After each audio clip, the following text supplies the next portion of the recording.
시간이 좀 상당히 지났습니다. 지난 시간에 지금 우리가 배우는 게 분노 조절입니다.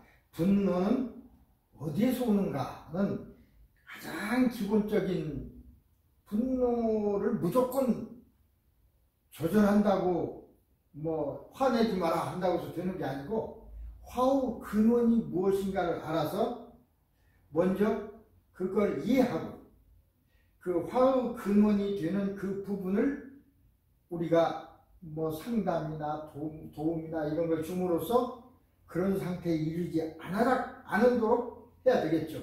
그런데 어떤 상태에 이르는 경우는 어떻게 할까요? 그 얘기를 쭉 했습니다. 우리 얘기도 했고, 오늘은 지난 시간에 얘기하다가 조금 남긴 부분이 있어요. 고통스러운 친구와 가족을 위해서. 자, 고통을 받는 친구, 뭐 친구라고 좋고 가족도 좋습니다. 나와 가까운 사람들. 그러니까 정신적인 충격을 받은 후에 많은 사람들은 고통을 당하고 슬프고 자책하고 막 화를 내고, 화죠, 화. 결국은 고통, 슬픔, 자책하다 보면 화가 나는 겁니다. 세상을 향한 화, 내 스스로를 향한 화. 내 스스로보다는 그걸 이제 회피하는 심정으로, 누구한테 책임을 전가하는 심정으로, 어떤 친구, 너 때문이야, 우리 가족은 뭐 엄마 때문이야, 아빠 때문이야, 뭐 형 때문이야. 결국은 이 화 문제는 자기 문제거든요. 그런데 일단은 그렇게 합니다. 그래서 그것을 밖으로 표현하기 위해서 다른 친구와 가족을 고통스럽게 하죠. 전가시켰으니까. 그런 고통스러운 친구와 가족을 위해서, 자, 어떤 그런 고통을 당하는 친구, 내 친구가 그런 친구가 있다거나 내 가족이 그런 친구가 있을 경우에 어떻게 할 것인가. 그림에 사진이 있듯이 이렇게 잘 손을 잡아줘야 합니다만, 첫째, 친구 혹은 가족들이 충격적인 사건을 경험했음을 명확히 인지해야 됩니다. 그러니까 이게 이해하는 거죠. 무슨 일 때문에 저렇게 됐구나 하는 걸 알아야 그 다음에 어떤 방안으로 도울 것인지 필요니까. 무조건 화내면 왜 화내는지, 무슨 일이 있었는지, 그것이 이제 문제죠. 고통을 해결하기 위해서 시간과 공간이 필요하다. 고통은 금방 뭐 말 한마디 어디서 하고 한다고 해서 해결되는 것이 아닙니다. 일정한 시간과 이런 것이 필요한 것이죠. 내가 만약에, 여러분이 만약에 이런 사람들을 돕는다면 이런 문제 해결을 위해서 실질적인 어떤 도움을 주게 될 것입니다. 두 번째는 사고 당사자들이 사고에 대한 매체의 보도를 접하는 일에, 그러니까 어떤 사고 때문에 그랬을 경우에 매체들이 막 보도를 하는데, 매체들의 보도도 문제가 됩니다. 진실을, 정말로 그 사람을 위해서 진실을 보도하는 경우도 있지만 왜곡하는 경우가 굉장히 많습니다. 오히려 피해를 더 주고 있죠. 그래서 보도를 접하는, 그런 보도를 계속 접하면 안 돼요. 어떤 사람은 비난하는 사람도 있고, 어떤 사람은 격려하는 사람도 있고, 격려보다는 비난이 더 많습니다. 어떤 일에 대해서. 왜? 자기 일이 아니니까. 그래서 유튜브를 계속 나에 관해서 무슨 얘기를 하나 본다거나 그래서 안 돼요. 또 그러다 보면 나에게 칭찬하는, 나를 격려하는 그런 말들만 계속 보고 나를 비판하는 말들은 안 보면 싫으니까 결국은 자기 도취에 빠지게 됩니다. 지금 세상을 떠들썩하게 하는, 세상이 어쩌면 다 그렇습니다. 미국도 한국도 돌아가는 세상이 거의 비슷해요.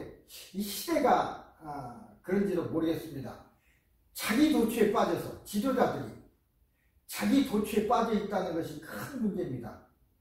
자기는 옳고 다른 사람 다 그러다. 지도자들은요, 백성이 뽑은 지도자이기 때문에 자기의 생각도 중요하지만 전체의 생각이 중요합니다.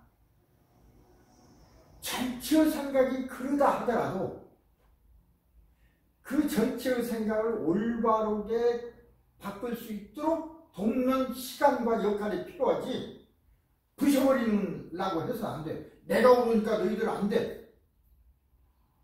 뭐 고생해야 돼. 죽어야 돼. 있을 수 없죠. 그 사람들이 나를 만들고 뽑았는데 정말로 내가 100% 옳다고 하더라도 옳지 않은 그들을 설득하고 가르치고 시간을 주어서 변화하게 만드는 것이 올바른 지도자고 또 우리 카운슬러입니다. 카운슬러도 아무나 되는 게 아닙니다. 예를 들어 어떤 행동을 하면 막 혼내. 왜 그런 일을 했어? 그러죠. 그건 카운슬러이 아니죠. 아버지, 어머니, 형, 동생이 잘못했을 때, 아들이 잘못했을 때 왜 바보같이 그런 소리를 했어? 그것은 카운슬링이나 지도가 아닙니다. 왜 내 아들이 그런 말을 하고 그런 행동을 했는지 그걸 먼저 알아봐야 되죠. 그럴 수밖에 없었는지, 아니면 더 좋은 행동이나 말을 할 수 있었을 수 있지는 않았는지,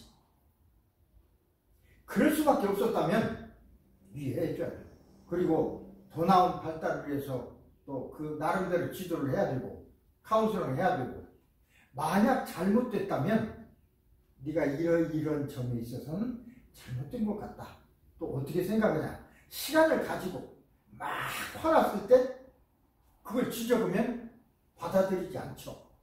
일단은 진정을 시키고 그 다음에 조용히 시간을 가지고 이런. 그래서 이 두 번째는 나의 사고 당사자, 자기에 관한 어떤 보도라든지 비판이라든지 칭찬 이런 걸 많이 봐서는 안 돼요. 신중을 기는 얘기는 보지 말라는 소리는 아닙니다.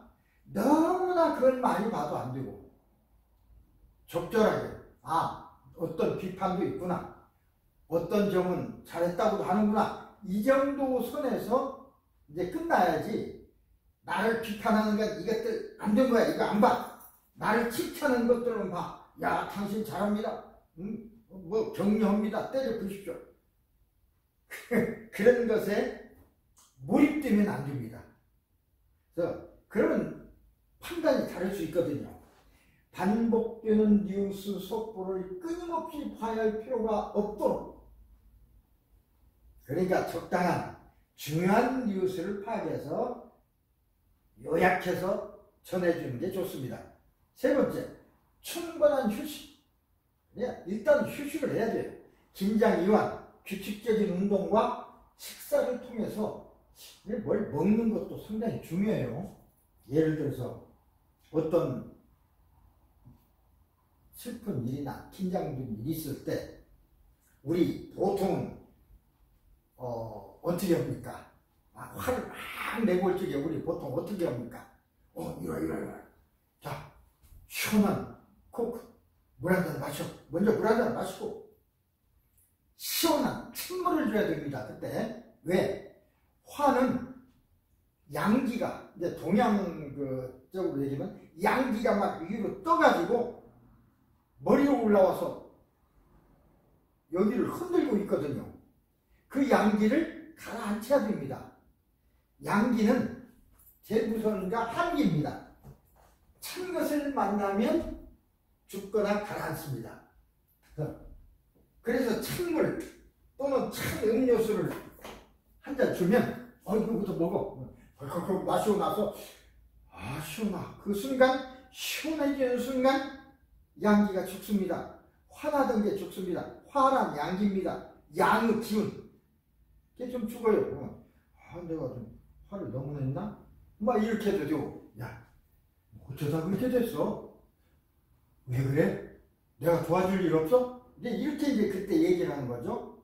그러거나 찬물을 주거나, 그 다음에 담배를 피우는, 담배가 꼭 나쁜 것은 아닙니다. 담배를 피우는 사람들은 담배 한 잔을 줍니다. 담배를 피워. 담배 피우면은 왜 화를 가라앉을까요?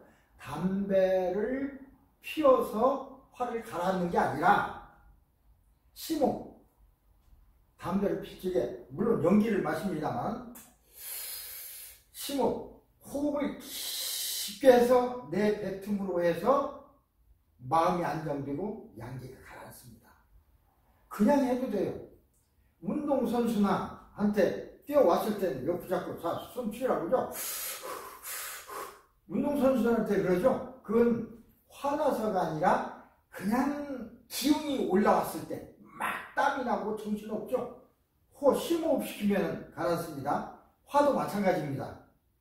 아무것도 없으면 호흡 시켜야 돼요. 자, 숨을 길게 들이마시고 천천히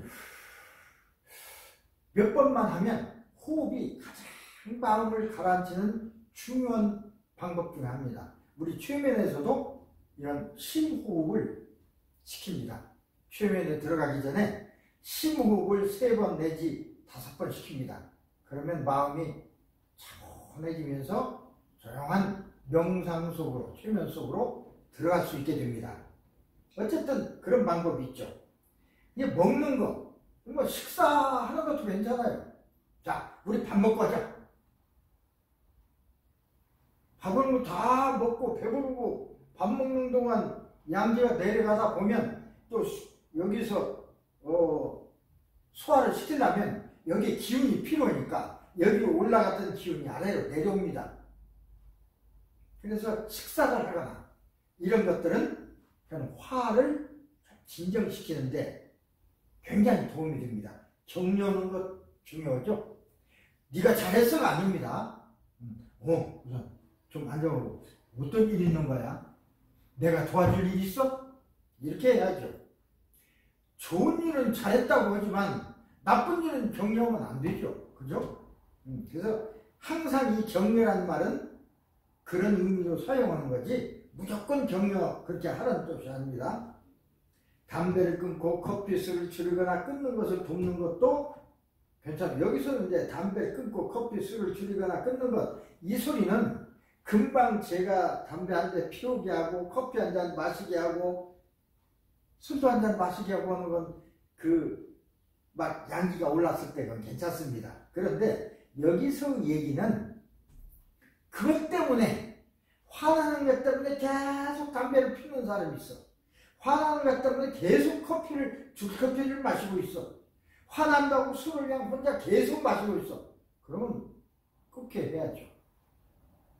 그러면 끊게 해야 됩니다.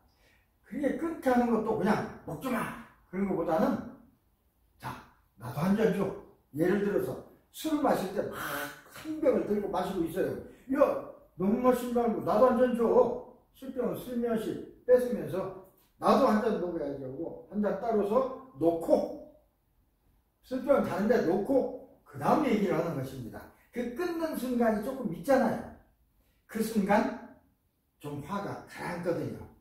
담배도 그러면 줄담배 피면 야 나도 한 대 줘야지 하고 한 대 피면서 담배값을 다른 데 치우고 그 다음에 적당히 조금 빨고 뱉고는 내가 도와줄 일 없나 그런 얘기를 하는 것입니다. 이게 상황에 따라서 다른 것입니다. 네 번째, 그들이 즐길 만한 일을 할 수 있도록 도와야 됩니다. 그러겠죠? 하루에 한 번씩 무슨 일을 함께 할 수 있도록 계획을 짜라. 장기적으로 분노했을 경우에 계속 어떤 그 분노나 걱정을 하고 있을 경우에 사고를 어떻게 해결했으면 좋은지 그런 것들을 하기 위해서는 즐거운 일을 하는 것도 좋습니다. 운동을 하고 회복을 위한 그들의 노력과 성과를 얘기해 주십시오. 그러니까 스스로도 그걸 회복을 위해서 노력하고 있잖아요. 그러니까 많이 노력했어. 어제보다는 그만큼 좋아진 것 같아. 나빠진 건 아니야. 근데 좋아진 것은 못 느끼겠어. 그러다 하더라도 야, 어제보다 좋아진 것 같네? 같네라는 소리는 이 말을 정확히 해줘야 돼. 간내라는 소리는 뭐 좌우간 같다는 소리고, 진짜 좋아졌으면 야 어제보다 너 굉장히 좋아졌다. 어떻게 온 거야? 내가 어떻게 도와줄까? 이런 것이죠. 응원하고 응원해줘야 됩니다. 잘했어. 그렇게 하면 되는 것 같아. 야 세상 사는 게 별거 있어? 뭐 학교 공부라는 게 별거 있어? 열심히 하면 되는 거지. 또 다른 사람과 비교하면 뭐해? 내가 열심히 해서 가면 되는 거지. 대화를 통해 그들을 안심시켜주고 분명히 나아진 확신을 주는 것. 그러니까 말을 하면서 아까 얘기했죠. 구체적으로 그냥 너 좋아진 거 맞아? 막 그거보다는 어제 너 이렇게 했는데 오늘 이렇게 하는 거 보니까 굉장히 좋아졌다. 이렇게 얘기를 해줘야 진심입니다. 그 친구가 들었을 때는 내가 하는 행동이나 말을 정확히 보고 이해하고 듣고 나를 격려해 주는구나. 그렇지 않고 야 너 좋아졌다 그러면 뭘 보고 내가 좋아진지를 안 좋아진지를 뭘 알고 립서비스로 이제 또 그렇게 될 수도 있어요. 그래서 구체적으로 그렇게 그 사람들을 도와줄 때는 그렇게 해야 된다는 소리입니다. 7번째, 사고에 대해 이야기하는 것 자체로도 화를 낼 수 있다는 것을 이해해야 됩니다. 그러니까 어떤 일을 사고를 당해서 무슨 사고죠. 무슨 일을 했어. 그것 때문에 문제가 됐어. 근데 그걸 자꾸 기억시키고 그 상황으로 끌고 가면 자꾸 그런 감정이 일어나서 고통이 해결되는 것이 아니죠. 사고에 대해서 꼭 얘기하는 것은 아닙니다. 지난 일인데 뭐. 야, 지난 일인데 뭐 자꾸 생각하냐. 물론 생각이 나겠지만 그 한 번 지난 일 이제 우리 어떻게 앞으로 잘하면 되지. 잘 들어주는 것이 가장 중요합니다. 진짜는 어떤 얘기를 해주는 것도 좋지만 가장 잘 들어줘. 그 사람 얘기를. 그리고 말을 할 때도 나는 그 사람을 이해하고 격려한다고 말을 했지만 실제로는 그렇지 않은 경우가 있어요.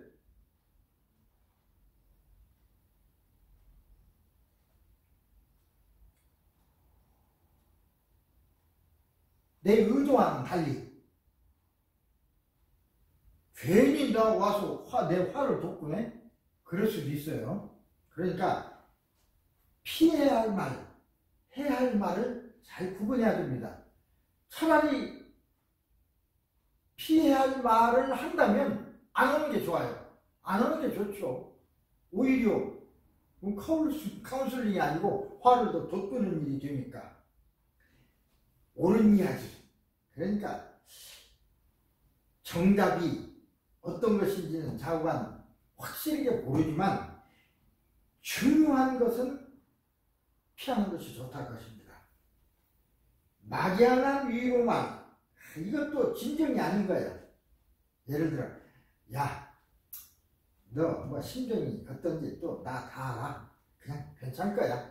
이렇게 마음 없는 소리, 쉽게 얘기해서 막연한 소리, 관심이 없는 소리는 오히려 안 해주면 못해요. 이 새끼가 옆에 와서 그런 사람들이 많습니다.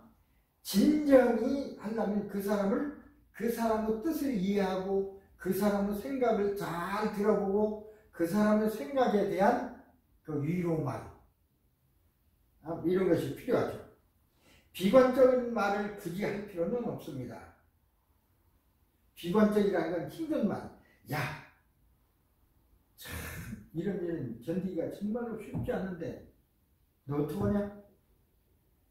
위로말 같지만 이게 너 정말 힘들겠구나. 참 희망이 없겠다. 희망이 없겠어. 이런 소리는 하지 말아야 될 소리죠. 아픔을 겪고 있는 이들의 이야기를 적절히 반응하고 맞장구를 치며 그들을 이렇게 이제 그 사람의 말에 대해서 심정적으로 진실로 긍정적인 인정은 상대방을 계속 이야기하게 합니다.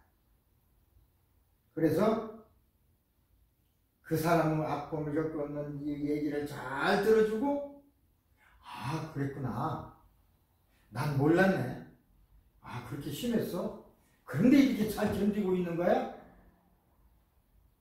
이러죠. 그래, 나도 그렇게 생각해. 이렇게 친구를 위해서, 가족을 위해서 그렇게 해주자 하는 것입니다. 상당히 어려운 것 같지만 그렇지 않습니다. 생각해보면 이 사람의 심정, 마음속에 들어가서 내가 뭔가를 도와줘야 되겠다라고 하는 것을 생각한다면 어려운 일은 아닙니다. 이게 아픔을 겪는 내 친구와 가족을 위해서 내가 어떻게 도와줄 것인가, 이제 여러가지 7가지 8가지 말씀드렸습니다만은 대강 이걸 꼭 외우고 그러지 않더라도 그 사람 말을 잘 들어줘야 되겠구나, 진심으로 그 사람이 얘기하는 걸 내가 이해하고 거기에 적당한 조언과 격려를 해야 되겠구나. 네, 요약은 그런 것입니다. 자, 두 번째 큰 단원으로 지금 분노 조절은, 우리 자신의 분노 조절도 굉장히 중요합니다만 우리는 여러분들은 좀 그래요, 어른이니까, 그죠? 앞으로 결혼한 분도 있지만 결혼할 분들도 있고, 그래서 자녀를 기르고 장성시켜서 결혼을 시키고, 그리고 우리는 떠나야 하는 그런 것이 이제 우리 삶의 순서입니다. 그렇다면 우리의 문제도 중요하지만 우리 아이들의 문제가 더 중요합니다. 그러죠? 미래니까. 그래서 우리 아이들, 우리 사회의 미래, 나는 현재지만 아이는 미래죠. 현재도 중요해요. 그러나 미래도 중요합니다. 젊은이들을 잘 교육시키는 것도 우리 국가적인 큰 해야 될 일이라고 하는 것이 바로 우리 미래이기 때문에 그렇습니다. 자, 우리 미래인 아이들의 전신 건강을 어떻게 우리가 도와줄 것인가? 우리 어른이니까 이것을 알면 이것이나 우리의 문제나 같은 것입니다. 어린이의 마음을 이해하자는 것이지, 지금까지는 친구 마음을 이해하자고 그랬습니다. 그러나 우리의 동세대인 사람들의 마음을 이해하는 거하고 어린이들의 마음을 이해하는 것은 조금 다릅니다. 생각이 다르니까. 어른과는 달라요. 그렇죠? 어른과는 다릅니다. 아이들이니까. 자, 정말로 중요한 것은 이 단원인지 오늘 시간인지 모르겠습니다. 청소년을 위하여. 이 청소년이란 우리의 자녀를 위하여, 그런 뜻입니다. 독립적 인격체로 성장하는, 그래서 거치는 시기가 바로 청소년기입니다. 누구나 거쳐야죠. 10대, 20대를 누구나 거쳐야 여러분이나 나와 같은 30대, 40대, 50대, 60대가 되는 거 아닙니까? 청소년기에는 우리도 겪었지만 종잡을 수 없는 감정적 폭풍을 겪습니다. 그렇죠? 학교에 가서 여러 가지 배우게 되고, 내가 안 한 공부도 해야 되고 하다 보면 깜짝 놀랄 정도로 모범생이었던 어떤 학생이 무단결석도 하고 또 패거리 집단하고 어울려서 또 나쁜 짓도 하고 그런 경우도 있어요. 정직하고 겁 많던 아이가 부모님 지갑에서 돈을 슬쩍하고 욕설도 하고, 지금 한국의 특유한 어떤 진학 문제, 그것 때문에 이런 것이 있다고 하지만 세계 똑같이 학교폭력, 왕따 이런 것들이 청소년기에 우리가 해결해야 될 문제입니다. 요것들 때문에 많은 청소년들이 우울증이 발생하고 어떤 경우에는 죽음에까지 이르는, 죽음을 결정해까지 이르는 학교폭력, 왕따 아주 중요한 것이죠. 그래서 우리의 얘기를 하면 우리 대한민국에서 청소년으로 살아가는 것이 정말로 힘들다. 여러분도 그 젊은 시절을 거쳐서 그렇지만 정말 힘들죠. 다른 민족은 덜할지도 모릅니다. 근데 한국은 좀 힘들어요. 그러나 공통적으로 그런 일은 다 있습니다. 자, 청소년들을 위해서 우리들 어른들은 무엇을 할 수 있을까요?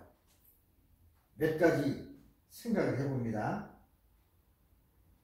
이 청소년기는 급격한 변화를 겪는 시기입니다. 신체적으로, 심리적으로 아주 그냥 오늘 다르고 내일 다른 그런 급격한 변화를 겪습니다. 그래서 이 격변의 시기를 어떻게 보내야 하느냐 하는 것은 우리 어떻게 보면 인생 전반에 걸쳐서 중대한 영향을 끼치고 있죠. 첫째, 엄청난 신체 변화를 겪습니다. 그죠? 성호르몬이 마구 분비되니까 어저께는 안 그렇더니 오늘 자고 일어나니까 남자의 경우 이 턱 밑에 수염이 거뭇거뭇하게 난 것 같고, 왜? 남자는 남자다워, 여자는 여자다워. 그러니까 성호르몬, 남성 호르몬, 여성 호르몬. 남자에게 남성 호르몬이 더 많이 분비되고 여자에게는 여성 호르몬이 더 많이 분비돼서 남자다움, 여자다움이 발현되면서 한편으로 기쁘기도 하지만 그래서 날마다 거울을 보죠. 창피하기도 하고. 기쁨과 수염이 난 것도 처음에는 굉장히 창피해요. 나중엔 자랑스럽기도 하지만 한편으로는 당황스럽고, 겨드랑이에 또는 턱에 이렇게 털도 나고 이렇게 되면 당황스럽죠. 그런 변화에서, 그래서 이런 신체적인 변화에 관심이 급속도로 높아지면서 머리 스타일이라든지 몸매라든지 옷이라든지 화장이라든지 이런 것에 관심을 갖게 됩니다. 거울을 날마다 금방 보고 또 봐. 내가 제일 이쁜 것 같아. 다른 사람 보기에는 아무렇지도 않은데 조그만 게 티끌이 묻었어. 그 띵이라고. 그런 시대. 신체 변화를 겪습니다. 둘째, 감정적이고 충동적으로 반응합니다. 참을성, 실행기능 이런 것을 어디서 하면 전두엽이라고 해서 뇌 앞부분, 여기에서 어떤 일을 실행하고 하는 것을 관장합니다. 근데 아직 안 자랐거든요, 이 전두엽이. 여기가 그래서 날 때 보면 여기 물렁물렁합니다. 아직 뼈가 안 생겼어요. 왜냐하면 이게 다 자라지 않았기 때문에. 제일 나중에 이 윗뼈, 전두엽, 머리뼈가 완성이 됩니다. 발달이 제일 늦다는 소리입니다. 그래서 그게 아직 전두엽이 완전히, 그래서 감정적으로 이게 반응하는 부분이 바로 이 부분입니다. 감정적이고 특히 성에 대한 관심. 그래서 서로 자기들끼리 모여서 무슨 일을 한다든지 미팅이라고 그러죠. 그런 걸 통해서 나보다 빠른 아이들로부터 정보를 오고 나보다 늦은 아이들에게는 정보를 주고 그런 거죠. 며칠 차이로 빠르고 늦고 옵니다. 쟤는 턱에 수염 났는데 나는 없네? 나도 좀 있으면 나거든요. 예를 들어 이런 성적, 그 다음에 공격적인 행위, 폭력을 쓴다든가 남을 때린다든가 하는 것이죠. 운동, 게임, 취미 이런 것을 통해서, 그러니까 그때는 아주 재미있는 운동이라든가 게임 이런 취미 활동을 시킴으로써 그런 것들을 뭐 공격적 어떤 성적 그런 것을 승화시킬 수가 있습니다. 그러나 이런 것들이 적절하게 조절되지 못하면 문제가 되죠. 셋째, 부모로부터 독립이 시작됩니다. 처음에는 어렸을 때는 뭐든지 있으면 엄마 아빠 해줘 이거 없어 그랬는데 자기 청소년 시기에 딱 들어가면 이제 나도 컸다고 생각하고 이제 부모와는 달리 생각해요. 얘기 않는 것도 있습니다. 아직 우리가 보기에는 독립된 존재로서 볼 수가 없어서 소학이 애들이라고 취급을 하지만 청소년들은 그렇지 않습니다. 조그만 일 가지고도 신경전을 벌이고 반항을 하고 그걸 못 오게 하면 삐뚤어지고 악화되죠. 무조건 잘못된 행동을 한다고 못 오게 해서는 안 돼요. 어떤 것이 어떻게 나아가는 방향이 좋은 건지 그걸 제시하고 선택하게 해줘야지 제지하고 못 오게 하고 하면 반항하죠. 삐뚤어지게 되죠. 어떻게 보면 인격 장애도 제대로 형성이 안 되게 됩니다. 부모 말을 안 듣고 유명한 가수나 영화배우나 자기가 좋아하는 스포츠 선수나 막 이런 걸 이제 관심 있는 자기가 되고자 하는 모델이죠. 거기에 관심을 갖게 됩니다. 그래서 그런 사진도 갖고 다니고 그런 사람처럼 운동도 하고 막 이런 일을 하게 되죠. 그러니까 관심을 집중한 대상을 찾는 거죠. 그와 함께 부모와는 점점 멀어집니다. 대화도 멀어지고 만나는 시간도 적어지고 그 대신에 친구와 만나죠. 친구 관계에서 안정감을 느낍니다. 부모로부터 받는 거리감을 동료들로부터 안정감을. 그래서 서로 어깨동무하고 뭉쳐다니고 같은 생각을 가지는 사람끼리 나만을 좋아하고 인정해 주기를 바라고. 넷째, 주체성을 확립하게 됩니다. 내가 누군가? 나는 무슨 일을 할까? 뭔 일을 하고 살아야 되지? 아주 어렸을 때는 너 자라서 뭐 하고 싶으면 대통령 다 그랬습니다. 자원하고 싶은 거죠. 이런 고민이 시작되는 시기가 청소년기입니다. 에릭슨이라는 발달학자는 청소년기의 과도적인 상태를 주체성 위기라고 이렇게 얘기를 했습니다. 어쨌든 약간 다릅니다. 과민하게 반응하기도 하고 5, 6세 이후부터 그 작은 애들부터 벌써 나와 남을 비교하기 시작합니다. 또 나와 내 친구와의 차이도 비교하기 시작하고 깨닫기 시작합니다. 내가 내 짝꿍보다 나 시험을 잘못 봤어. 내 짝꿍이 나보다 더 이쁜 것 같아. 근데 이게 비교죠, 비교. 그러면서 나를 인식합니다. 그런데 문제는 그렇게 남보다 못한 것으로 내가 비교한 사람이 있고 반대로 너보다 내가 잘났어. 너보다 내가 잘해. 근데 그런 식으로 또 되는 경우도 있죠. 어쨌든 이게 점점 더 섬세해집니다. 자존감이 중요하죠.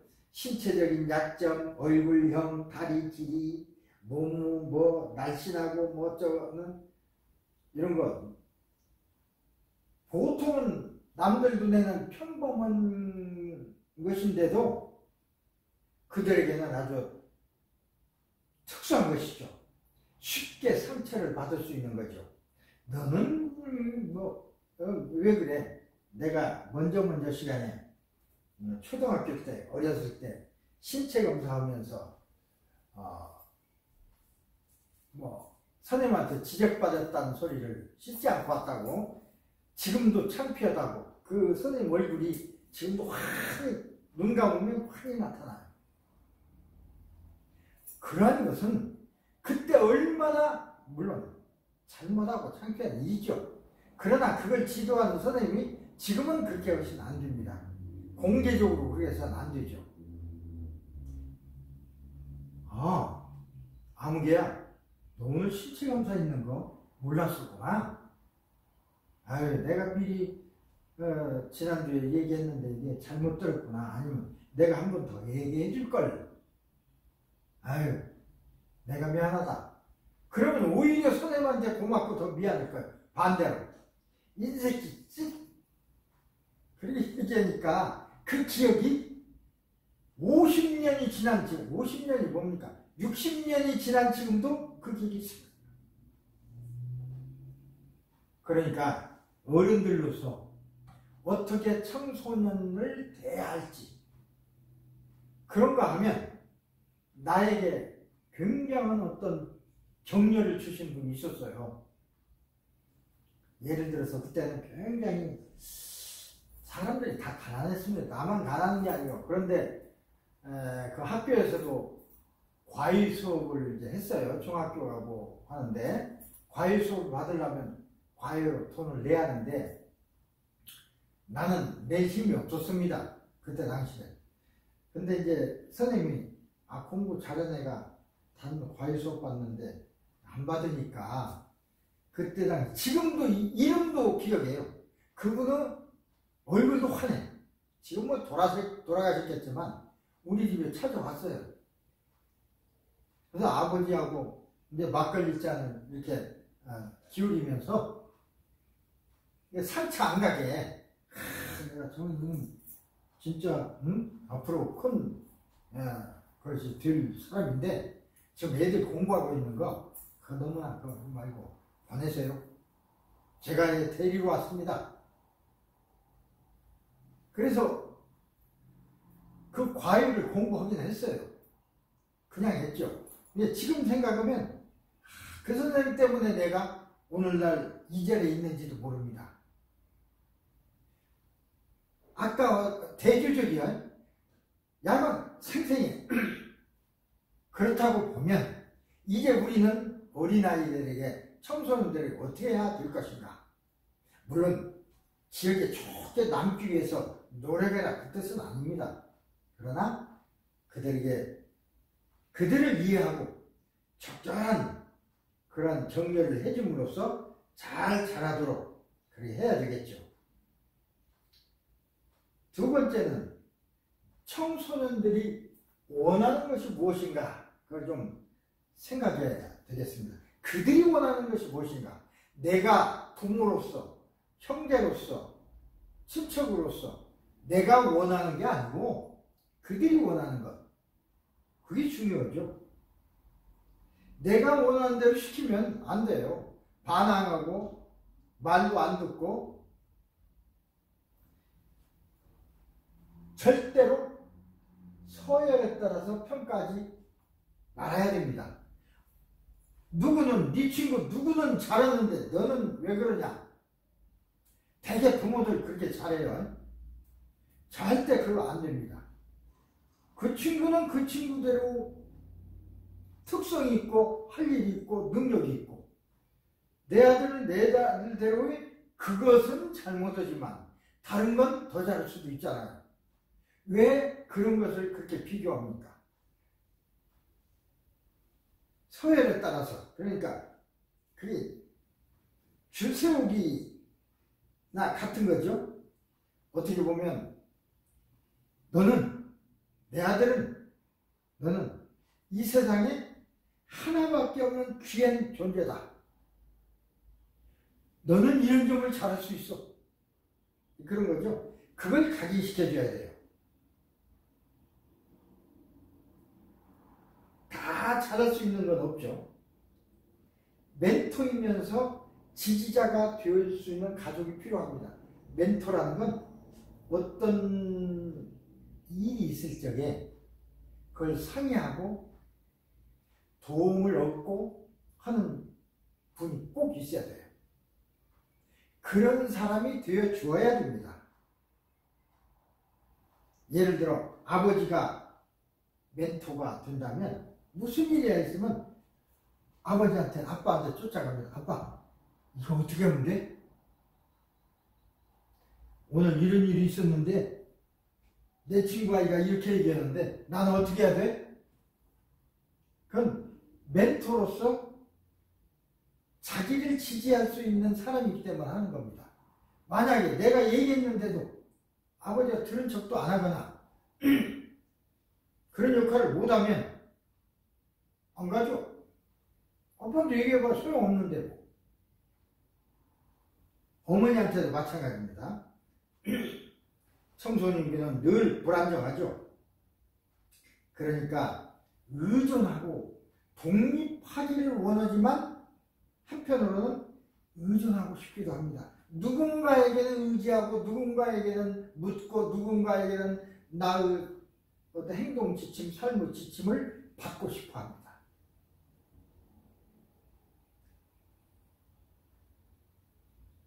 독립한다고 하는 것이 그냥 다 두는 게 아니라 그런 사람이 바탕이 되어줌으로써 독립이 되는 것입니다. 주유소와 같은 역할, 연료를 채워주는 주유소 같은 역할, 음식과 같은 역할, 힘이 없었을 때 힘을 주는 그 역할을 부모가 해야죠. 부모가 못하면 물론 다른 사람이 할 수도 있습니다. 그러나 부모가 해야죠. 가족이 해야 됩니다. 만약 그런 역할을 가족이, 부모가 못하게 되면 친구들, 자기 얘기를 잘 듣는 친구들과 친구들이 가족보다 더 나아. 그런데 친구들도 그런 역할을 잘못한다. 좋은 친구, 나쁜 친구가 있는 겁니다. 위험한 친구가 있고 그런 역할을 해줄 수 있는 친구가 있으면 좋은 친구죠. 그런데 그렇지 않은 친구들도 있습니다. 어쨌든 나쁜 친구냐 위험하냐에 관계없이 분별을 못하니까 나의 얘기를 잘 들어주고 나를 이해해주면 그들과 어울립니다. 친구들과 땀 범벅이 되어서 뛰어놀 수 있는 시간이 필요합니다. 새벽에 일어나 밤늦게까지 공부만 하고 있어요. 고등학교 때까지 그랬습니다. 여러분 지금 안 그런지 몰라도 우리 고등학교 때 어떻습니까? 새벽부터 밥 먹고 아침 일찍 가요. 자율학습, 조조 자율학습. 물론 담임선생님도 일찍 옵니다. 자율학습을 한 2시간 한 뒤에 수업이 시작됩니다. 수업이 다 끝나고는 또 자율학습, 보충 수업이 또 있고 자율학습이 또 있습니다. 그래서 10시, 11시에 끝나요. 지금 하면 12시, 밥 먹고 나면. 자고 나서 3-4시간 자고 나서 일하면 또 아침에 또 와야 돼요. 정신없어. 여가 생활이나 취미 생활도 없고 공부하는 기계일 뿐입니다. 그것을 부모가 또 다른 어른들이 막 강요를 해요. 그렇게 해야 성공하는 시대이기 때문에 그렇다고 그러지만 그러나 그렇지 않습니다. 그래서 틈틈이 얘들 어떻게 하냐, 인터넷을 봐서 오락을 보거나 핸드폰으로 게임을 하거나 하루 종일 공부를 하고 지낼 수는 없습니다. 여유를 좀 가져와요. 그래서 어떤 경우에는 수업 시간도 하고, 그렇죠? 어떤 곳에는 수업 빠지기 호기도 하고 땡땡 친다고 그러죠. 혼자 사색할 수 있는 시간도 필요하고 혼자 독서할 수 있는 시간도 필요하고 마음에 맞는 친구들과 땀범벅이 되어서 뛰어놀 수 있는 축구도 하고 농구도 하고 막 놀이도 하고 뛰어놀 수 있는 시간도 필요합니다. 그래야 스트레스를 이제 또 해소하고 또 공부도 하죠. 이런 놀이 시간이 적절합니다. 그 시간이 필요해요. 놀러 나가려면 공부해야지 무슨 놀러 나가냐고 그런 식으로 얘기를 하는 부모들이나 많습니다. 너 대신에 계속 놀지 말고 1시간만 적당히 놀다 와. 내가 시험 모르면 너 부를 테니까 그때는 들어와야 돼. 적당한 시간 줘야 돼요. 공부하는 시간도 줘야 되고 게임하는 시간도 줘야 돼요. 근데 부모들이 대개 요새는 다 잘들 하고 계시는데 그렇지 않은 부모들도 있고 너무 생활에 매여서 돈 벌기에 매여서 급급해서 자녀들 보살피지 못하는 부모들도 있습니다. 왜 우리가 줄동살동 돈을 벌여야 합니까? 잘 살고 잘 먹고 잘 가르치고 행복하게 살기 위해서 그러지 않습니까? 불행하게 살기 위해서 내 아들 잘못된 길로 들어간 것을 방관하고 돈만 번다. 그건 그 목적에 맞지 않습니다. 내 아들 잘 기르기 위해서 훌륭한 사람을 만들기 위해서 훌륭한 삶을 살게 하기 위해서 돈을 번다면 틈틈이 자녀가 어떻게 하는지 관심을 가져야 됩니다. 두 번째는 처음부터 아는 사람 없습니다. 아이들은 다 모방 따라서 해요. 그리고 잘하는 사람을 따라서 하고 싶어 해.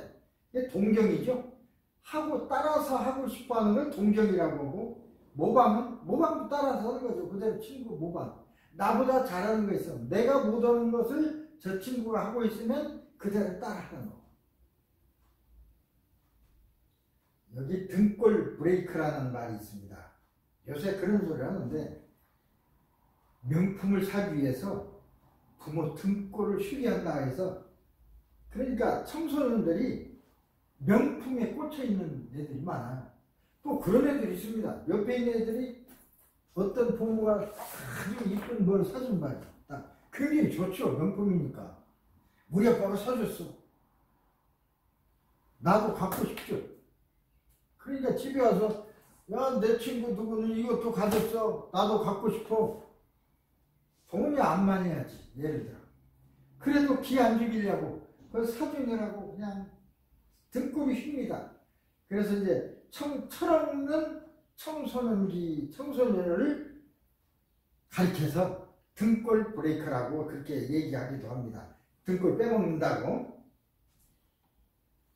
예능 프로그램에서 어떤 연예인이 점퍼를 입고 나오는데 굉장히 좋아. 그 연예인들이 입고 나오고 뭐 한 거예요. 전부 어떻게 보면 이게 유명한 광고용으로 주기도 합니다. 그럼 그걸 보고 사입어요. 이거 사세요 안 해도 명품 점퍼, 가방, 신발 그 이르기까지 누가 입고 나왔다 하면 그 다음에 쫙 청소년들 따라서 사입어. 다양하죠.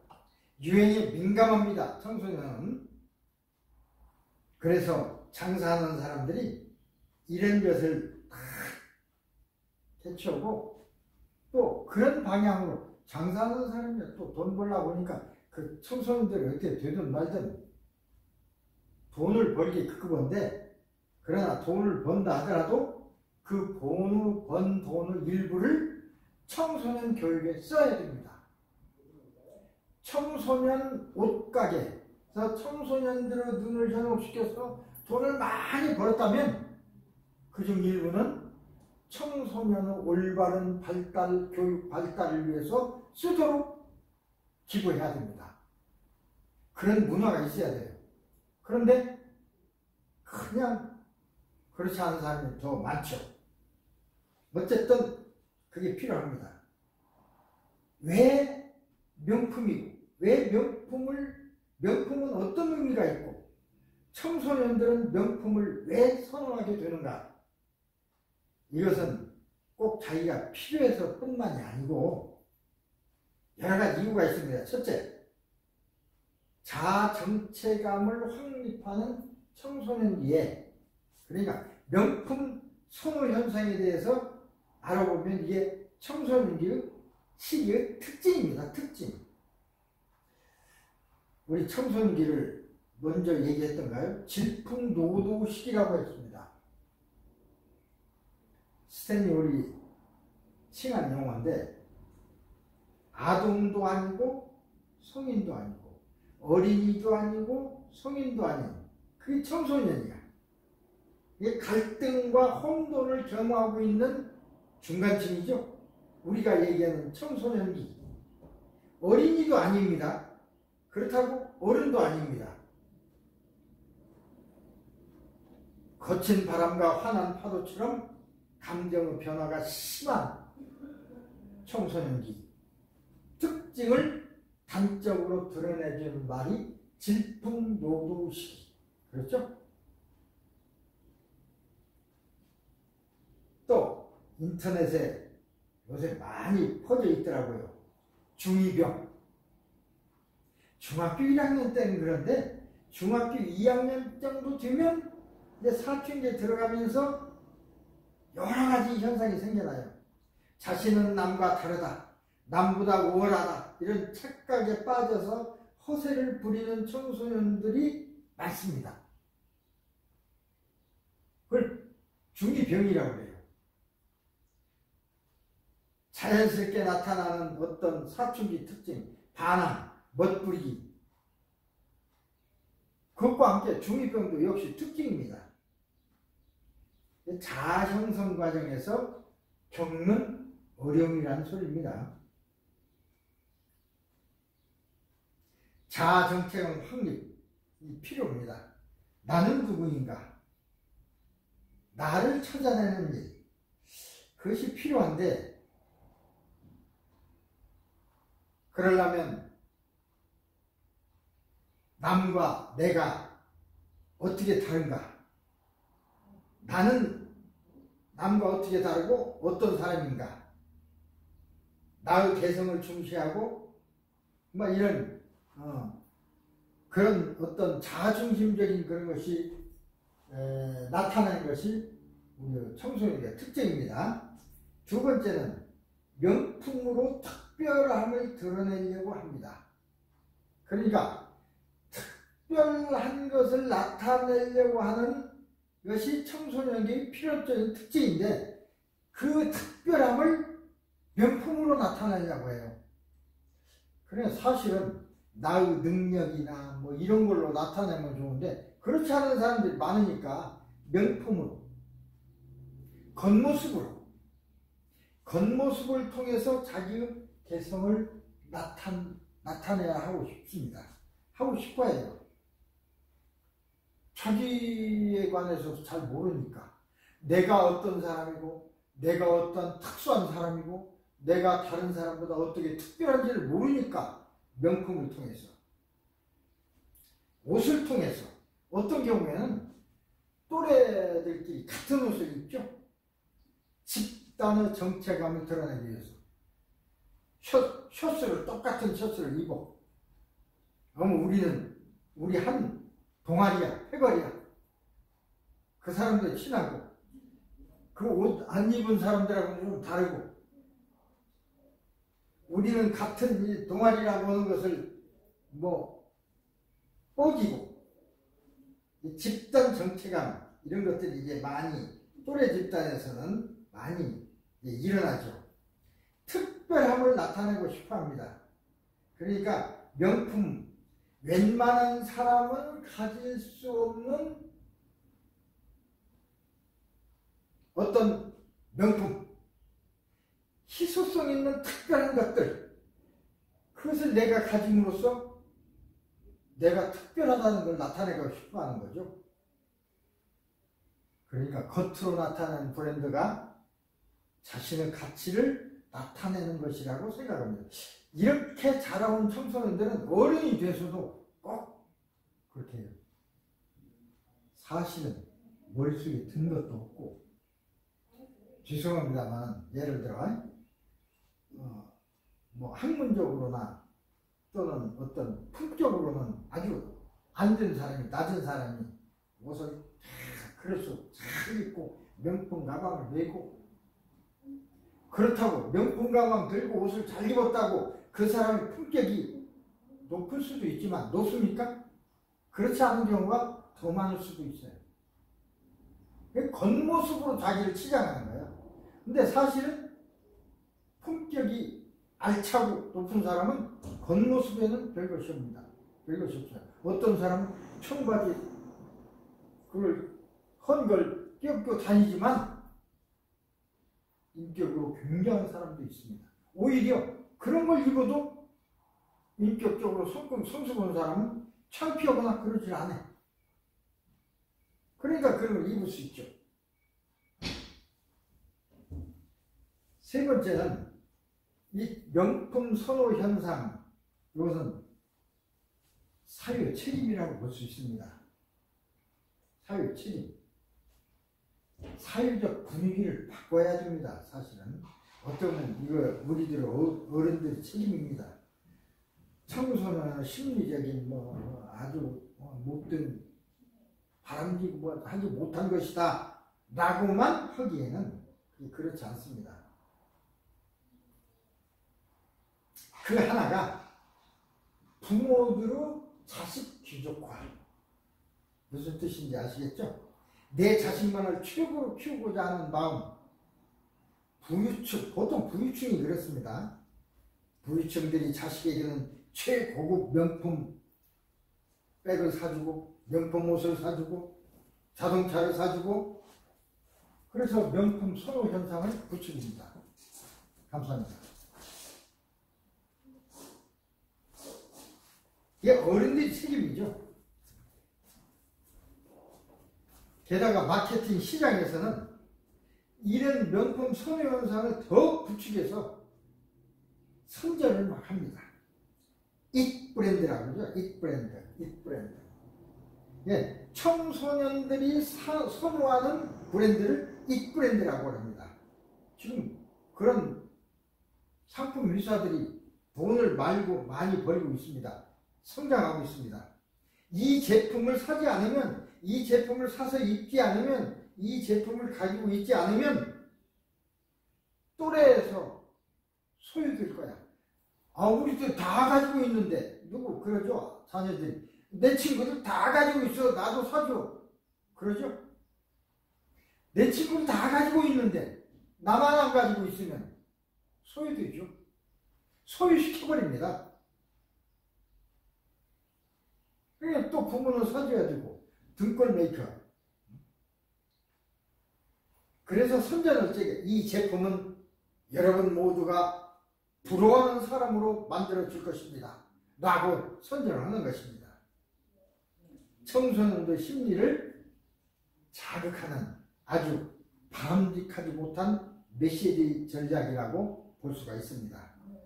그래서 부모에게 무리한 요구를 하면서까지 명품을 얻어내고자 떼를 쓰고 부모님과 싸웁니다.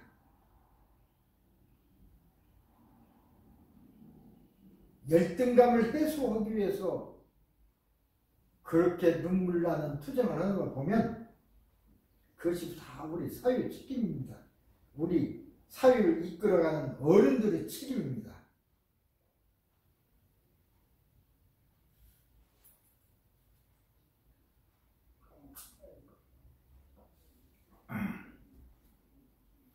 이런 브랜드 선호 현상을 둘러싼 이런 사회적 분위기는 분명히 개선되어야 합니다. 청소년들이 진정한 자아 정체감을 확립해 나가는 데는 독이 되는 것입니다. 독 아시죠? 독 먹으면 죽습니다. 우리가 독을 마시면 죽는 것처럼 이게 독소 현상이 이게 퍼지면 사회가 죽습니다. 미래가 죽는 것입니다. 진정한 자아 정체감을 확립하도록 돕는 것이 우리의 임무랄까요? 우리 어른들의 노력이 선행돼야 합니다. 자, 세 번째는 또래 커뮤니케이션. 자기들끼리의 어떤 주고받는 그 언어라든가 이런 거. 요새요, 중2병이라고 그러죠? 중2 이상. 그 딸을 둔 김은선 씨는 하루 종일 핸드폰을 놓지 않고 친구들과 계속 문자를 해요. 딸이 걱정입니다. 공부하는 시간 부르고 밥 먹을 때도 잠잘 때도 딸을 놓으면 그것도 또 문자하고 여념이 없어요. 뭐 전화비 많이 나오는 거 그게 문제가 아니고 계속 오니까 핸드폰을 뺏어버리고 싶어도 또 컴퓨터로 하고 핸드폰 뺏으니까 컴퓨터도 못하게 그렇게 했더니 평소에 말도 잘 듣고 얌전하던 딸 정연이가 엄마에게 막 달라듭니다. 친구들과 중요하게 지금 얘기할 일이 있는데 엄마 때문에 나 친구들한테 소외당했어. 왜냐하면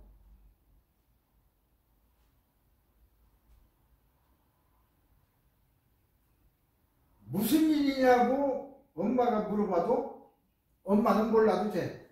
엄마는 알아도 그 얘기해도 몰라. 얼마나 막무게든지 그냥 핸드폰을 돌려줬습니다. 그리고 나 생각하니까 자기 딸과 정말로 진정으로 30분간 이상 진정한 말을 한 적이 없었습니다. 그러니까 엄마 아빠도 아들 딸과 마음을 터놓고 자기 할 얘기 다 하는 그런 시간, 대화 시간이 있어야 됩니다. 그냥 부모는 부모가 보는 대로 저거 안 되는데 하나님을 제지하고 그러면은 이 청소년들은 자기들 또래가 있으니까 또래에서 그냥 소외되어 버리죠. 친구들이 더 중요해요, 사실은. 왜? 어머니 아버지하고는 뭐 밥 먹고 들어와서 자고 사실은 집에서 자는 시간을 따로 빼버리면 엄마 아빠와 이야기하고 하는 시간 24시간이 얼마 됩니까? 제일 많은 게 친구들과 지내는 시간입니다. 그러죠? 그러니까 그걸 중요시 않을 수 없어요. 친구들과 관계만 집중하고 가족 관계는 소홀히 합니다. 소홀히 할 수밖에 없죠. 어떻게 보면 그동안 소홀히 됐으니까 엄마 아빠하고 별 얘기 없으니까 필요한 얘기만 하니까 돈 달라고 하거나 뭐 필요한 거 사달라고 하거나 하지 말라고 하거나 상관할 때 예를 들어 그럴 때만 대화가 되니까 그래서 자녀들하고 친밀감 있는 대화가 필요합니다. 사소한 얘기라도 뭐 중요한 얘기를 꼭 하는 것이 아닙니다. 제가 하는 얘기가 좀 이것과 관계가 많이 있을지 잘 모르겠습니다만 청소년 뭐 나이가 20살쯤 되면 이제 어른이 다 됐죠. 대학도 다니고 그때쯤에서 이렇게 저도 내 아들이 하나 있습니다만 별 대화가 없어요. 자기끼리 놀고 그러니까 밥 먹을 시간 아니면 뭐 자는 시간 또 따로 자고 한두 시간도 안 되는 것 같아. 그렇게 이제 그러면서 생활했는데 무슨 일 때문에 상의를 하더라고요. 지금 잊어버렸는데 사고를 낸 것 같아. 자동차 사고였던가.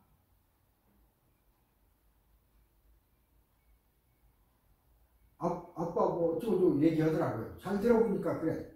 그래서 내가 이제 이런 걸 공부하고 나도 가르치니까 이때다.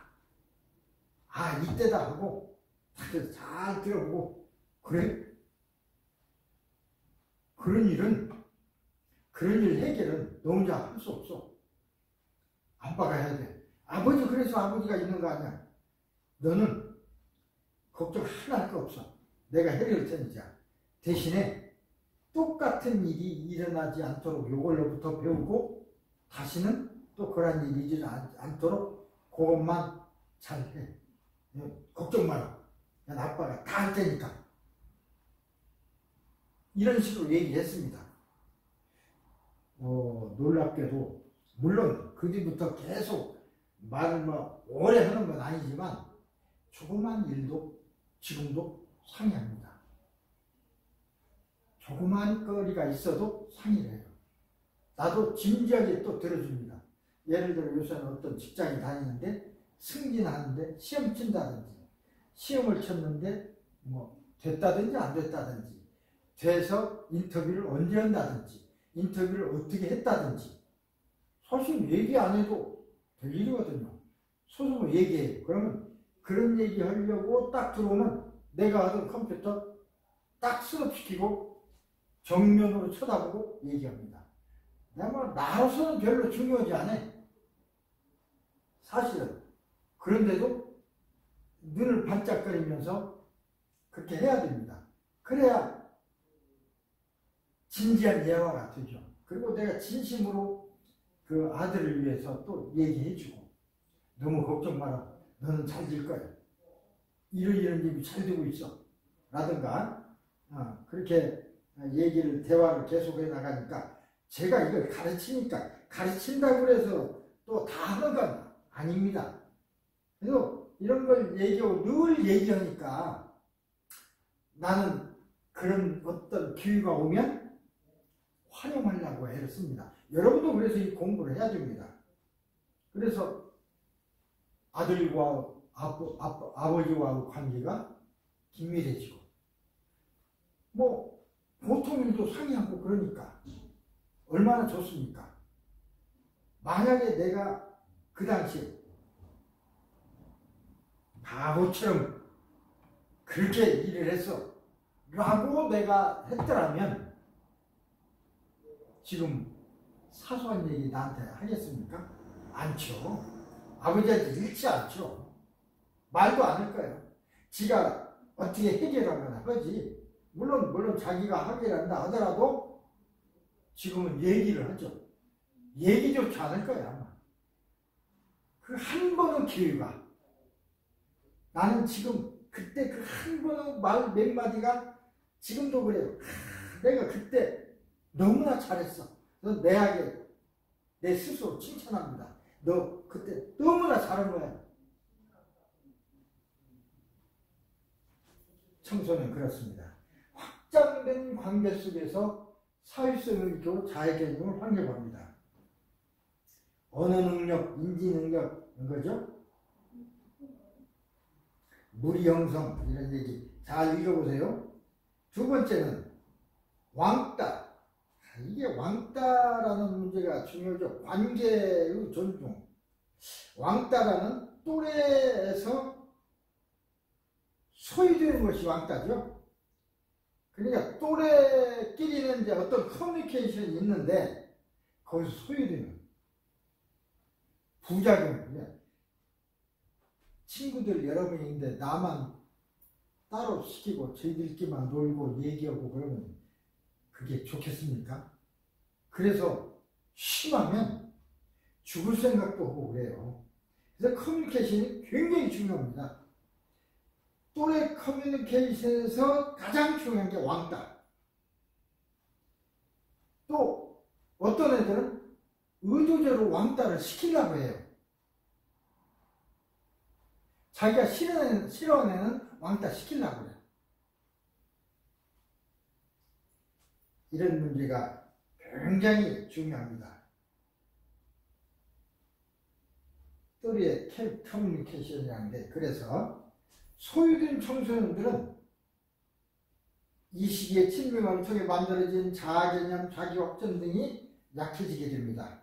그래서 우울증, 조울증이 생기고 정서적인 질환으로 이어지고, 실제로 학창시절에 외톨이로 지낸 사람이 그렇게 되는 경우가 우울증에 걸릴 확률이 더 높습니다. 자살과도 관계가 깊습니다. 그러니까 이 또래라는 건 굉장히 중요한 것입니다. 가장 큰 문제는 이 청소년들이 외톨이를 괴롭힘으로써, 괴롭히는 것이 문제예요. 외톨이로 되는 자체가 문제가 아니라 괴롭혀, 때리거나 괴롭혀. 그 괴롭힘, 신체적 폭행, 금품 갈취, 욕설,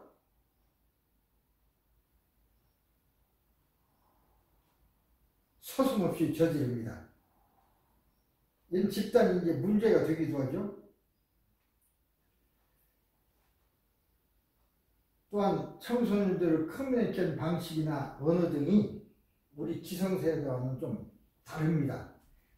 저희들끼리 이렇게 하는 언어도 따로 있어요. 우리가 모르는 언어를 사용해.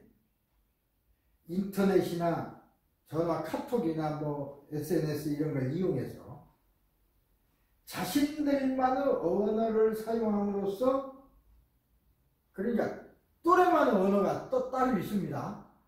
그걸 이해하면은 우리야. 이해 못하면 그 또래가 아니야. 그런 거죠. 그러니까 폐쇄성을 강조하고 그게 어른이 되기도 합니다. 어른이 돼서도 그래요. 지금 정치하는 사람들도 자기 또래끼리 다 해서 죽고 살고에 불법을 저지르면서까지 자기를 위해서, 국가를 배신하고 자기들만 위해서 하는 그런 일도 서슴지 않습니다. 좋은 게 아닙니다. 어른들도 또래가 있어요. 중요한 검사, 판사가 또래가 있으면 안 됩니다. 근데 그들끼리 또래가 있다고 합니다. 안 되죠. 이게 이제 청소년 때, 학생 때 일어난, 맞으면 출신 학교 또래, 예를 들어 그 폐쇄성입니다. 이런 것들이 사유에 나오게 되면 큰 폐해가 됩니다. 청소년 개개인으로는 엄청난 스트레스가 되는 거죠. 세 번째는 청소년들의 커뮤니케이션, 어떻게 우리가 바라볼 것인가. 신체적, 정신적, 사회적으로 성숙해가는 과정에 있는 우리 청소년, 자신들만의 또래 몸에 집착합니다. 그죠? 의미를 부여합니다. 어떻게 보면 사회적 인간으로 성장하기 위한 자연스러운 과정이기도 합니다. 관리이기도 합니다. 그러나 또래 커뮤니케이션에 집중하는 청소년들의 모습을 긍정적으로만 또는 부정적으로만 바라볼 필요는 없습니다. 긍정적인 것도 있고 부정적인 것도, 그릇된 모습도 있습니다. 긍정적인 모습도 있어요. 그래서 그런 것들을 우리가 잘 지도해서 거리감을 좁혀가는 노력을 계속해야 될 것으로 생각합니다. 자, 이게 조금 이 또래하고는 이제 끝나고 다른 얘기가 됩니다. 개인적으로, 정서적으로 좀 산만한 그런 사람들이 있습니다. 그런 친구들이 있죠. 요 부분을 좀 우리 양이 좀 많아서 좀 해야, 이걸 우리는 ADHD라고 하는 말 여러분 많이 들어봤을 것입니다. ADHD 많이 들어봤지만 ADHD를 확실하게 얘기해보라면, 이해해보라면 하는 사람 별로 없습니다. 자, 산만한 아이들이라고 우리가 되게 얘기하는데, 산만하다는 건 뭡니까? 산만해? 집중력이 없어? 산만하면 다 ADHD인가? HD인가? 그렇지 않습니다. 그 단어는 ADHD는 Attention Deficit Hyperactivity Disorder. 병이 아닙니다. 디스오더입니다. 그 약자가 ADHD인데 산만하다는 것은 아이가 자란 중에 나타나는 정상적인 겁니다. 어른들도 산만한 사람 많죠. 100% 집중할 수 없습니다. 누구나. 딴 생각을 할 수도 있죠. 멍 때리죠. 멍 때린다고 그러죠. 다른 얘기하는데 아무 생각하고 듣지 않고 멍. 어른들도 자주 합니다. 오히려 멍 때리는 것이 좋을 때도 있어요. 그냥 사회에 너무 찌들고 생각이 많을 때는 조용히 산이나 들에 바닷가에 앉아서 아무 생각도 않고 멍하게 멍 때린다고 합니다. 멍하게 있음을 해서 다시 그게 정리되는 좋은 점도 있습니다. 어쨌든 산만하다는 것은 일반적인 것이고 어떻게 보면 발달 과정에 필요한 것이기도 합니다. 그러나 집중을 해야 할 때 집중해야 되고, 그렇죠? 그게 필요합니다. 주의력을 유지해야 할 때 주의해야 되고, 그러나 집중력이 요구되는 다양한 부분에서 산만하고, 이게 집중해야 될 때 집중하고, 막 그래야 되는데, 주의할 때 주의해야 되는데, 집중해야 될 때 산만함으로써 조금 산만한 건 문제가 아니면은 일상생활에 어려움이 생길 때 우리는 그건 ADHD. 일상생활에 어려움이 생길 때 조금 산만했다고 어려움이 있는 것입니까? 그게 병이 됩니까? 그 정도가 지나치면 ADHD. 정도 차이로 얘기하는 겁니다. 보통 정도 같으면 괜찮고 너무나 지나쳐. 유치원생, 어린아이는 아주 산만하죠. 금방 했다가도 금방 또 다른 거예요. 그래서 초등학생 공부 시간하고 중고등학생 공부 시간이 틀립니다. 초등학생은 35분 내지 40분 공부하고 20분 쉽니다. 중학생은 45분 공부하고 15분 쉽니다. 고등학생은 50분 공부하고 10분 쉽니다. 틀려요. 다르죠? 유치원생과 중학생과 고등학생은 집중 유지력을 같이 할 수는 없어요. 유치원생은 집중할 시간이 30분도 안 돼요. 초등학생은 한 30분, 35분밖에 안 돼. 더 공부시켜봐야 막 산만해져. 중학생은 한 45분. 집중할 수 있는 최대 시간이. 고등학생은 50분. 일반인 우리도 어디 강의 가면 꼭 50분 하고 10분 쉬잖아요. 집중이 더 안 돼. 60분 계속. 저도 이제 2시간 강의를 한꺼번에 합니다만 2시간 강의하면 한 30분도 쉽니다. 어쨌든 쉬는 시간이 필요해요. 그래서 이건 우리가 여기에 주의력 결핍 과잉 행동 장애, attention deficient hyperactive disorder라는 것은 장애라는 말을 쓰니까 우리는 병이라고 생각하는데 장애인, 그래서 장애인은 좀 몸이 붉은 사람을 얘기하지 않습니까? 그러나 이때 쓰는 장애는 그러니까 불구라는 뜻은 disability가 아닙니다. 못한다는 뜻이 아니야. disorder야, disorder.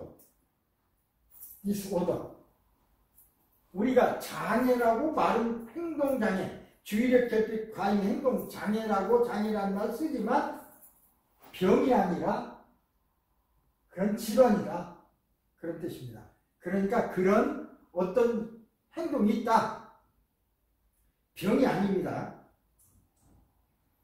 주의력 부족, 충동성, 과잉 행동, 이것이 핵심 증상이지만 실제로는 집중 효율성의 저하나 반응 억제의 어려움과 같은 실행하는, 여기 전두엽에서 실행한다고 그랬죠? 그 전두엽에서의 실행 기능의 저하. 그게 빨리 되냐 안 되냐. 그건 발달 단계에 따라 틀리거든요. 그래서 우리 행동에 대해서 실제 지시를 내리는 전두어부 기능에 이상이 있기 때문에 ADHD는 단순히 집중력이 부족하거나 행동이 부산스러운 것 외에 그 외에도 다양한 일이 있을 수가 있습니다. 예를 들면 매사에 급하고 참을성도 없고 인내성도 없고 다 이게 ADHD. 중요한 일이 무엇인지도 모르고 당장 눈앞에 하고 싶은 일만 하고 그래서 실제 일은 마치지 못하고 정서적으로 미숙해서 아직 감정과 충돌 조절이 잘 안 되고 정리정돈이 잘 안 되고 뭐하면 정리정돈 잘 안 되죠. 막 어지러 놓죠. 제한된 시간에 일을 마치지 못하고 이런 것도 일종의 ADHD예요. 병이 아닙니다. 또한 무언가를 시작하려는 동기를 가지기 어렵고 뭐 해야 되겠는데 하는 어떤 동기 자신의 행동에 문제가 무엇인지도 모르고 문제의식이 없고 하나의 목표를 위해서 다른 일을 끝내지 못하는 것. 그러니까 이것 때문에 이걸 빨리 끝내고 이거 해야 돼. 근데 이것인지 저것인지 구별을 못해. 이런 것들도 다 디스오더입니다. 산만한 것이 문제가 아니라 인지, 정서, 행동 조절 이런 전반에서 나타나는 것이 ADHD 증상들입니다. 그래 전체적인 얘기죠. 한마디로 어떻게 얘기할 수가 없습니다. ADHD 발생은 70%는 유전적이고 30%는 환경적인 원인과 관련되어 있다고 그렇게 보기도 합니다. 유전적인 것이라고 해서 못 고치는 건 아닙니다. 자, 이 그림에 있는 것처럼 대뇌가 있고 여기 소뇌가 있죠. 거기서 여러 가지 활동하는데 그것을 순서적으로 잘 하게 하는 건 전두엽에서 하는 것입니다. 전두엽이 발달이 제일 늦다고 그랬죠. 전두엽에 대해서 잘 알아야 될 필요가 있습니다. 실행 기능은 여기서 우리 컴퓨터도 종류에 따라서 속도가 다르죠. 실행 속도가. 실행이라는 것을 탁 눌렀을 때 이 능력이 적은 컴퓨터는 시간이 오래 걸리고 효율성이 높은 좋은 컴퓨터는 누르자마자 탁 되고 속도가 틀립니다. 실행 기능을 담당하는 전두엽은 20대 초반까지 꾸준히 자라면서 발달합니다. 그런데 어떤 원인에 의해서 복합적인 원인에 의해서 생기지만 매우 기능적인 구조적인 차이에 연관되는데 뇌 발달의 성숙이 지연된다든지 특히 전두엽 발달의 성숙이 지연된다든지 해서 실행센터 노릇을 하는 전두엽 그것이 발달이 적어지니까 여러 가지의 우선순위를 세워 처리하고 시간을 관리하고 충동 감정을 조절하고 반응을 억제하는 이런 실행 기능과 관련된 전두엽 거기에서 다 하는 일입니다. 그것이 잘 발달이 늦으니까 거기에 따라서 일어나는 것입니다. ADHD. 그래서 그 발달이 좀 늦은 사람 이게 보통보다 조금 하는 건 괜찮습니다. 아주 늦어서 좀 문제가 된다. 무엇이 문제일까? 왜 내 자녀가 ADHD라고 하는데 무엇이 문제인가? 내가 키우는 방식이 다른가? 이 말은 ADHD에 대한 완벽한 어떤 이해는 잘 안 돼서 그런 거죠. 양육 방식 때문에 ADHD가 일으켰다고 궁금해하지만 양육 어떤 상태 그런 태도 고려는 그리 많지 않다고 생각합니다. ADHD는 그 여부를 떠나서 일관적이지 않고 아이에 가혹하게 대하고 아이들 마음에 또는 몸에 상처를 주는 학대를 하고 방임을 하고 하면 발달이 늦을 수가 있습니다. 심하면 마음의 후유증이 커져서 아이들이 어려움을 겪기도 합니다. 그러니까 양육 태도보다는 이런 것들이 중요하다는 것입니다. ADHD 얘기만 하고 끝내겠습니다. ADHD, 주의력 결핍 과잉 행동 장애. 왜 이게 필요하냐? 자, 이런 장애를 가진 애들은 자주 지적을 받죠. 또래 친구들에게서도 놀림을 받죠. 그러니까 자신감이 떨어지고 나는 안 돼. 나는 왜 안 되지? 그런 생각이 들어서 울적하고 의기소침하고 매사에 불안해지고 속상해서 화를 어때는 막 화로 표현합니다. 안 되니까. 스스로 잠재는 능력을 발휘하지 못하고 상처가 깊어져서 여러 가지 문제들이 나타날 수 있습니다. 그래서 ADHD 모습을 가진 그런 것을 나타낸 아이들은 적극적으로 우리가 도와줘야 됩니다. 잘 도와주면 시간은 문제예요. 발달이 늦었다고 하니까 시간을 들여서 잘 지도하면 올바른 삶을 살아가게 할 수가 있습니다. ADHD 사실 진단하기는 간단하지 않습니다. 아까도 얘기했지만 산만한 것만은 문제가 아니죠. ADHD가 그 산만한 단독으로 있어서 되는 경우가 한 30%지만 나머지 70%는 ADHD 이후에 우울, 불안, 학습장애 이런 것들이 계속 동반돼서 일어나는 경우가 아주 많습니다.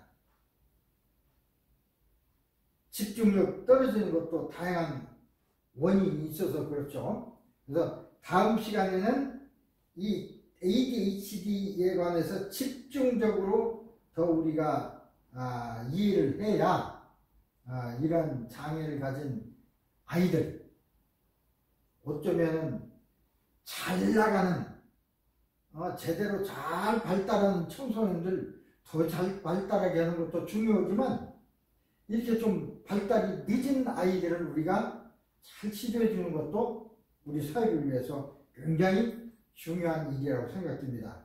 자, ADHD 그저 오늘은 개론적으로만 우선 얘기했습니다.